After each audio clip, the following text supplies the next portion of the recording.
Hello, my name is Maya Jones, and I'm the school social worker.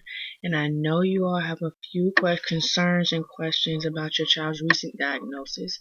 And I understand that hearing diagnosis is alarming, but I'm here to answer a few questions for you that you may have.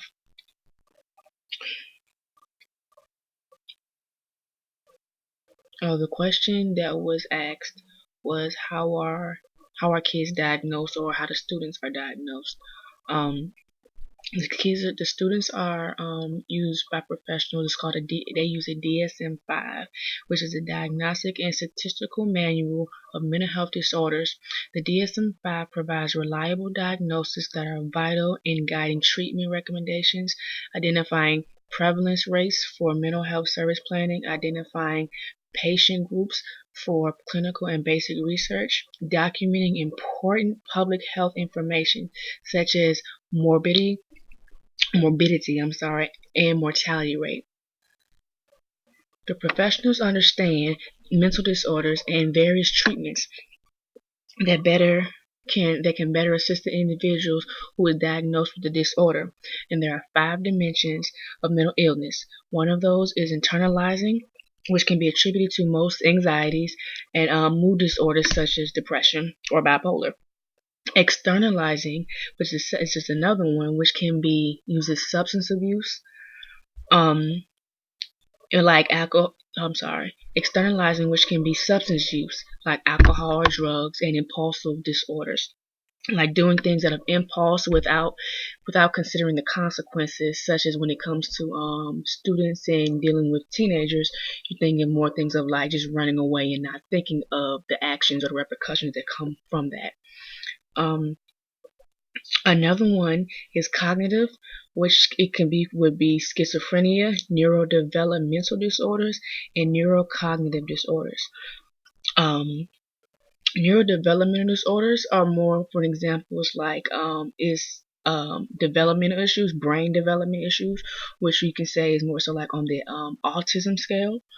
Um, a neurocognitive disorder is the how the thoughts work and how the brain works and how they think. Somatic form, which can be identified as a somatic disorder. Somatoform is another one, which can identify as somatic disorder, which is like with body aches and focuses on the physical body. Lastly, antagonism, which falls under the personality disorder. For example, a personality disorder that's heavily in schools is oppositional defiant disorder, which is defiance and disobedient behavior to authority figures. Next question.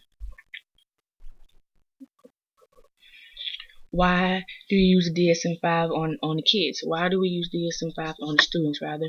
Social workers and other mental health professionals use diagnosis because they first must look at the symptoms to formulate a diagnosis, and the diagnosis will tell you how to develop a treatment plan that caters to the needs of the students. Receiving diagnosis does not mean an individual is incapable of functioning, but diagnosis assists in identifying the symptoms, the level of intensity of the disorder. Next question is, what if there's nothing wrong? What if there's nothing wrong with a child and the school has made a mistake? Um, there are many concerns when it comes to overdiagnosis and misdiagnosis. This is because clinicians go directly to diagnosis to treatment instead of looking at the needs and the severity of the symptoms. The concerns with not diagnosing, there are many concerns with if you're not diagnosed, is that the individual or the client will suffer and they won't get their needs met. Diagnosing is connected to services, and you have many services that are involved with diagnosing. It's connected to services because it depends on the diagnosis, and that will determine what services the services that will best cater to the individual. And the next question: is there anything good about diagnosing? There are there are a lot of good things about diagnosing. There are many strengths and weaknesses. The several strengths of, like for example, diagnosing a person, a clinician is able to identify the symptoms and properly assess and treat a person based off of their diagnosis. Diagnosing also helps because it can properly direct a person to which services best suit the need of the student. In addition to the need being met, it brings clarity to what the individual is experiencing or the student may be experiencing in their life. A weakness of diagnosis, of course, as we mentioned before, is misdiagnosing, which can be harmful in a person's progress. Next, it would be the various stigmas that come along with diagnosing. For example, a person may feel as though they may be unworthy or incapable of completing a task because he or she has been diagnosed with a particular disorder. Also, cultural differences could be a weakness for diagnosis. For example, in some cultures, schizophrenia is looked at as possession, and a person can be ostracized because of that. Um, mhm.